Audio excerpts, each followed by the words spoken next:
Hello everyone. इस video में हम माइक्रोबायोलॉजी के इम्पॉर्टेंट प्रैक्टिकल स्पॉट्स और वाइवा क्वेश्चंस डिस्कस करने वाले हैं जो आपके प्रैक्टिकल एग्जाम्स में बहुत हेल्प करेंगे। So let's start the video. So this is our first spot, Robertson cooked meat broth, जिसको हम आरसीएम भी बोलते हैं। It is a nutrient rich media used to grow anaerobic bacteria. Anaerobic bacteria क्या होते हैं? The bacteria that grow in the absence of oxygen are called anaerobic bacteria. Okay, so the question is कि ये anaerobic bacteria oxygen के presence में क्यों killed हो जाते हैं। इसका रीज़न है ऑक्सीजन मेटाबॉलिज्म। जब ऑक्सीजन मेटाबोलाइज करती है तो वो टॉक्सिक प्रोडक्ट्स बनाती है और ये टॉक्सिक प्रोडक्ट एनारोबिक बैक्टीरिया को किल कर सकते हैं, क्योंकि एनारोबिक बैक्टीरिया के पास कोई भी डिटॉक्सिफाइंग एंजाइम्स नहीं होते जो इसको प्रोटेक्ट कर सके। जबकि एरोबिक बैक्टीरिया के पास डिटॉक्सिफाइंग एंजाइम्स होते हैं जो इन टॉक्सिक प्रोडक्ट को चेंज कर देते हैं नॉन टॉक्सिक सब्सटेंस में और बैक्टीरिया सरवाइव करता है। So these are the examples of anaerobic bacteria often asked in your spotting and viva session. आप इसको इस निमोनिक से याद कर सकते हैं, can't breathe fresh air. So the next question could be asked, what is the important role of these meat particles in RCM? तो ये meat particles जो कि beef heart से लिए जाते हैं, ये provide करते हैं glutathione and unsaturated fatty acids, और ये glutathione और unsaturated fatty acid ये reduce कर देते हैं ऑक्सीजन के लेवल को और create करते हैं anaerobic environment for the growth of anaerobic bacteria. Next, very important question. What are the other anaerobic media we can use? So we can use thioglycolate broth and anaerobic blood agar. So this is our second spot, Sabrodiextrose agar, जिसको हम SDA कहते हैं. It is a selective media specifically for fungal culture, और इसको हम use करते हैं for dermatophytes, yeast, pathogenic and non-pathogenic fungi. सो इस मीडिया का सबसे इंपॉर्टेंट क्वेश्चन है इसके compositions, peptone, dextrose and agar. Peptone और डेक्सट्रोज फंगस की ग्रोथ को इन्हांस करते हैं। अगार एक सॉलिडिफाइंग एजेंट है। इसमें डेक्सट्रोज का कंसंट्रेशन हम हाई रखते हैं क्योंकि हाई कंसंट्रेशन पे बैक्टीरिया की ग्रोथ इनहिबिट हो जाती है, विच इज़ वेरी इंपॉर्टेंट, क्योंकि एसडीए एक सिलेक्टिव मीडिया है फंगस के लिए, तो हमें यहाँ पे बैक्टीरिया की ग्रोथ नहीं चाहिए। सिमिलरली इसका pH which is very important 5.6, इस पीएच पे बैक्टीरिया की ग्रोथ इनहिबिट करती है, लेकिन कुछ ऐसे बैक्टीरिया हैं जो 5.6 पे भी ग्रो कर जाते हैं। इस वजह से हम इस मीडिया पे कुछ एंटीबायोटिक्स ऐड करते हैं like tetracycline, chloramphenicol. So the next spot is inoculating wire. इसमें क्वेश्चन होता है कि इसका क्या यूजेस है, तो इसको हम यूज़ करते हैं for streaking the culture plates and it is also use to transfer clinical specimen on media. And very important question कि आप इस इनोकुलेटिंग वायर को कैसे स्टरलाइज किया जाता है, तो it is sterilise by red heat method.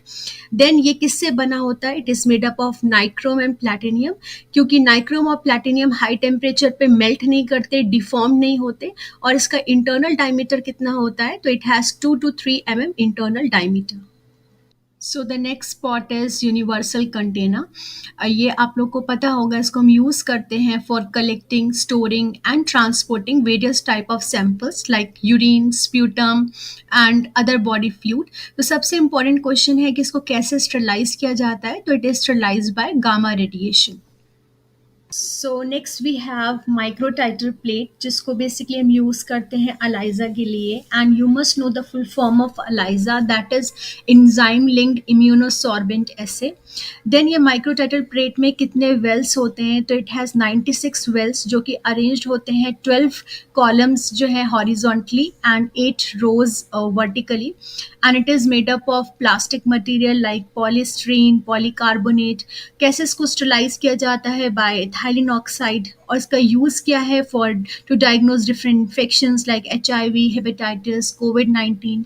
Then कितने टाइप के अलाइजा होते हैं, तो basically competitive, sandwich, direct, indirect, 4 type के अलाइजा होते हैं। इसमें से सबसे कॉमन अलाइजा है सैंडविच अलाइजा, और क्यों है, क्योंकि here we use 2 antibodies which target the single antigen, तो इसकी सेंसिटिविटी और स्पेसिफिसिटी बहुत ज़्यादा होती है और बहुत वाइड रेंज ऑफ एप्लीकेशन है इसकी। So that is why. और क्वेश्चंस हो सकते हैं कि कौन से हम सबस्ट्रेट यूज़ करते हैं, एंजाइम्स यूज़ करते हैं अलाइजा के लिए। So basically you have to go through the entire topic for your theory, for your viva, and even for your spotting.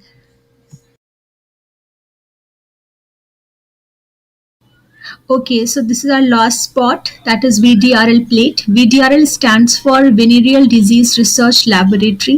So question is कि इसको VDRL क्यों कहा है, क्योंकि ये एक लैब में डेवलप हुआ था और उस लैब का नाम ही Venereal Disease Research Laboratory है और ये लैब न्यूयॉर्क में है. ओके, तो वीडीआरएल टेस्ट का क्या यूज है? It is a screening test for syphilis which is a sexually transmitted disease caused by bacteria Treponema palladium.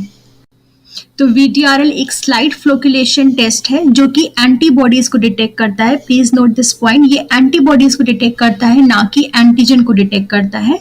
So antibodies bacteria के अगेंस्ट बनती है, उसको ये टेस्ट डिटेक्ट करता है. तो इस टेस्ट को कैसे परफॉर्म करते हैं? इसमें हम पेशेंट का हीटेड सीरम लेते हैं और उसको एंटीजन के साथ मिक्स करते हैं स्लाइड में.